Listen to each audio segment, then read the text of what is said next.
Hola, hoy nos metemos de lleno en la saga Breaking Stones. Vamos a verla no solo como literatura, que también, sino como un caso de estudio muy interesante. Muy interesante, sí.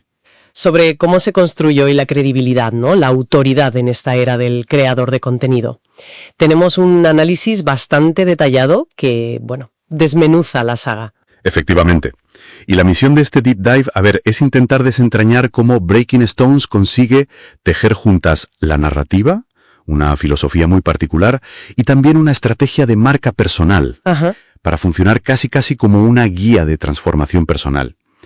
Lo más curioso, yo creo, es ver cómo la experiencia vivida, la autenticidad, complementa o incluso llega a sustituir a las credenciales más, digamos, tradicionales. Vale, pues vamos a empezar a desgranar esto. El primer gran pilar, por lo que veo, es la filosofía que hay detrás. Entiendo que se apoya mucho en la alquimia y también en el estoicismo. Sí.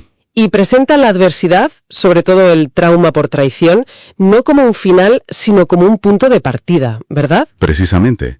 Y hace una distinción que me parece importante. No se centra solo en la resiliencia, o sea, en volver al estado anterior, sino en lo que se conoce como crecimiento postraumático. El CPT. El CPT. Eso es. Utilizar ese golpe, ese trauma, para catalizar cambios positivos, cambios profundos de verdad. La traición en este contexto se convierte en la prima materia. Ah, la prima materia. Sí, esa sustancia base, un poco caótica, que los alquimistas querían transformar. Un viaje alquímico, entonces. Suena potente, la verdad. El análisis detalla las etapas de ese proceso, ¿no? Las fases. Así es. Sigue las fases clásicas del llamado opus alquímico. Primero estaría el nigredo. Es la fase oscura, el caos inicial después de la ruptura, la confrontación con la propia sombra. La parte difícil. La parte más dura, sí. Luego viene el albedo, que es la purificación. Aquí empieza el autoconocimiento. Se limpia, se intenta entender lo que ha pasado para reconstruir la identidad. ¿Vale? Y finalmente el rubedo, la fase roja.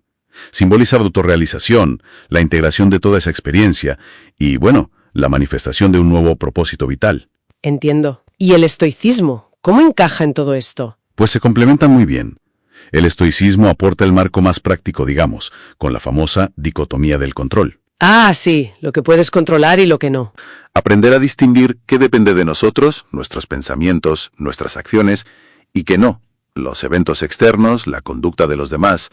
Esto es clave, fundamental, para fomentar la agencia personal. La agencia personal. Esa capacidad de definir tus propias metas y actuar para conseguirlas, te ayuda a sentirte, un poco el arquitecto de tu vida, ¿no?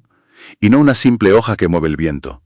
Podríamos decir que esa agencia es crucial para navegar las etapas alquímicas, sobre todo para salir del nigredo y avanzar hacia el albedo. Entendido, muy claro.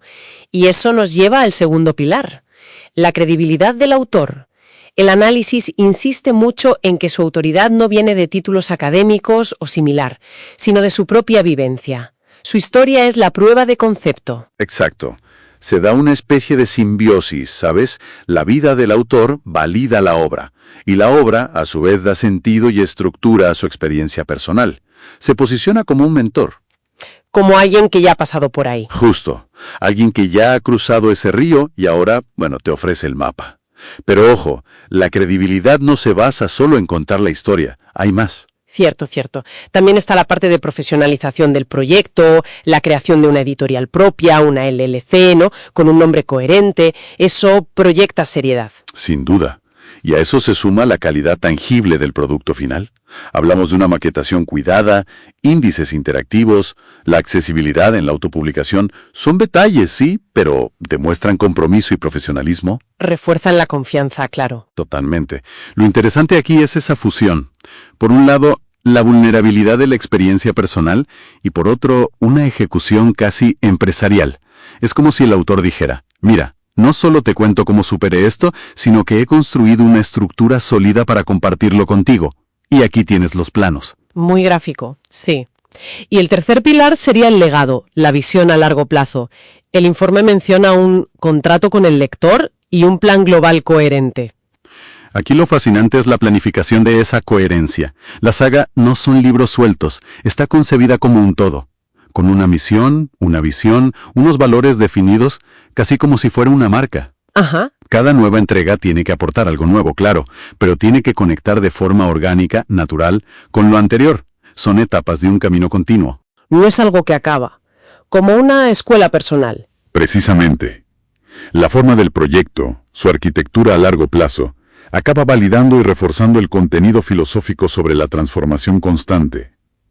Hay una coherencia muy profunda entre el qué se cuenta y el cómo se cuenta. Entonces, para recapitular un poco, Breaking Stones consigue un impacto notable porque entrelaza una narrativa personal muy potente con una filosofía de transformación, esa mezcla de alquimia y estoicismo. Y además lo empaqueta todo con una cuidada construcción de marca.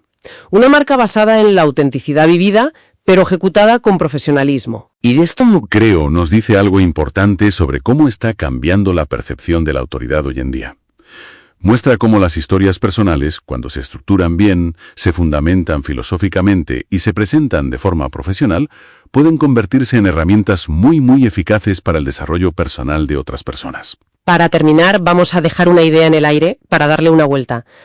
¿Podría ser que la arquitectura formal de un proyecto creativo, hablamos de la estructura legal de la editorial, la planificación meticulosa de la continuidad narrativa, sea tan crucial para su impacto transformador como el propio contenido filosófico o emocional? Buena pregunta. ¿Hasta qué punto la forma, la estructura bien pensada, validada y potencia el fondo en esta era del creador? Ahí queda eso, para reflexionar.